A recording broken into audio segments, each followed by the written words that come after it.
자, 그리고 여야가 심각하게 대치했던 쟁점 법안들 줄줄이 국회 본회의를 통과했죠. 민주당 주도로 통과가 됐습니다. 자, 그러면서 검찰청에 이어서 방송통신위원회도 폐지되게 됐습니다. 하지만 이것도 또 거센 후폭풍을 예고하고 있습니다.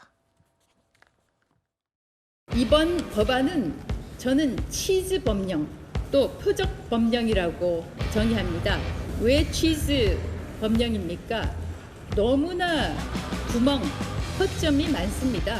민주당의 강성 지지자들인 개딸들에게 추석 위성 선물을 하려고 충분한 협의 없이 이 법을 통과시킨 거 아닙니까?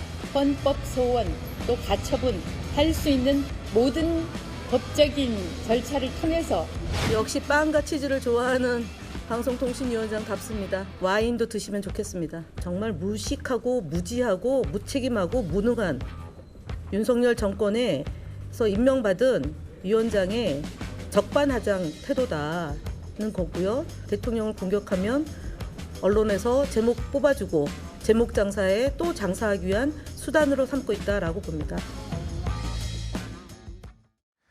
방송미디어통신위원회를 신설하는 법안은요. 이르면 내일입니다. 30일 내리니까 30일이죠. 국무회의에서 의결될 것으로 예상이 됩니다. 이에 따라 방송통신위원회가 폐지가 되면 당연히 이진숙 위원장은 자동 면직이 되죠.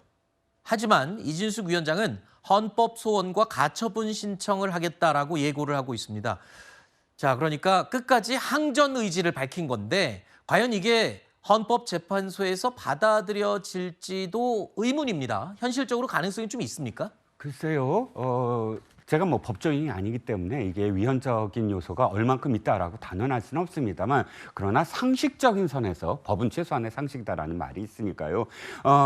이 정부 조직을 바꾸는 데는 어마어마한 이유가 저는 있어야 된다고 봅니다. 네. 왜냐하면 이름을 바꾸고 또 조직을 바꾸고 하는데 들어가는 예산이 어마어마하잖아요. 그렇다면 필연적인, 정말로 이것은 국민들한테 납득이 가는 그런 이유가 있을 때 정부 조직을 개편하는 것인데, 들여다보면 방송통신위원회에서 방송미디어통신위원회라는 미디어가 들어갔는데 결국 방송통신위원회와 얼만큼 차이가 나느냐라고 들여다봤을 때 유료 방송, 뭐 관리 권한, 뭐 이런 아주 세세한, 그냥 아주 뭐랄까요, 중요한, 국민들한테 납득이 갈 수 있을 정도의 업무 변경이 아니었다는 거죠. 아하. 그렇다면 결과적으로 봤을 때는 이 지금 정무직 그런 이 공무원을 내쫓기 위해서 인위적으로 그렇게 어마어마한 예산이 들어가는 정부 조직을 개편했다라고 한다면 그것이 이제 그 정부의 어떤 직권이라든지 이런 것들이 남용된 게 아니냐라는 네. 측면에서 일견 저는 이해가 가는 측면입니다.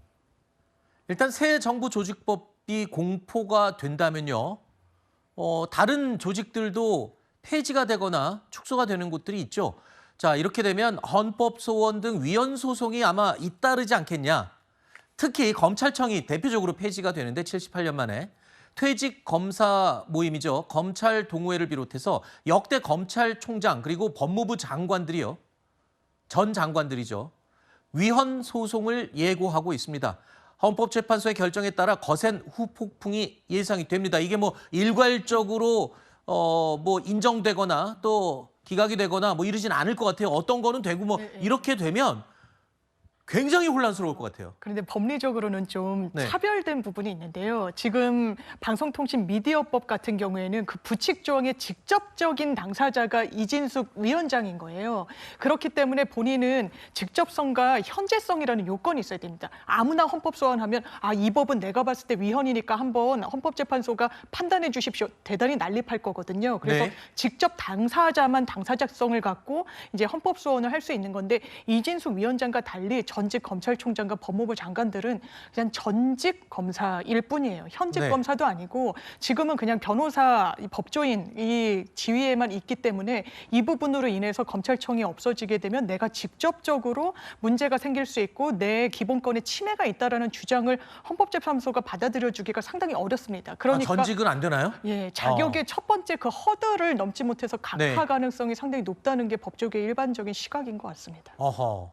그러면 이진숙 이 방통위원장은 저는 어때요? 각하는 되지 않을 거고 네. 다만 그러면 이건 당사자성은 있구나라고 했을 때 이제 두 번째 본론으로 그러면 정말 이 법을 위헌으로 할 만큼 아하. 이 부분에 대한 이 이진숙 위원장의 기본권 침해랑 이 법의 존속 여부를 이제 저울질하는 과정에 들어갑니다. 알겠습니다. 어쨌든 헌법 소원을 이진숙 방통위원장이 추진을 한다면 그 보수 지지자들 입장에서는 이진숙 위원장에 대한 이미지가 굉장히 각인이 될 것 같아요. 또 어떤 상징적인 존재가 되는 거 아닌가요? 네, 뭐 정치적인 의미를 여기에 굳이 달아야 한다면, 물론이요. 뭐 네. 이게 이제 지방선거를 앞두고 있으니까 언론들이라든지 또는 정가에서는 이준숙 위원장이 지금 그 예전부터 대구시장의 뜻을 두고 있다라는 걸 연결을 해서 훨씬 앞서는 게 아니냐, 인숙 위원장의 그야말로 이제 대구시장과 연계되는 어떤 그런 지점이 있지 않느냐라고 보는 것 같아요. 그런데 저는 어찌됐든 방통위원과 관련돼서 매 정권마다 이런 트러블이 계속 있어 왔으니까 굳이 이걸 정치적으로 해석하는 건 나중 문제가 아닐까 싶습니다. 알겠습니다.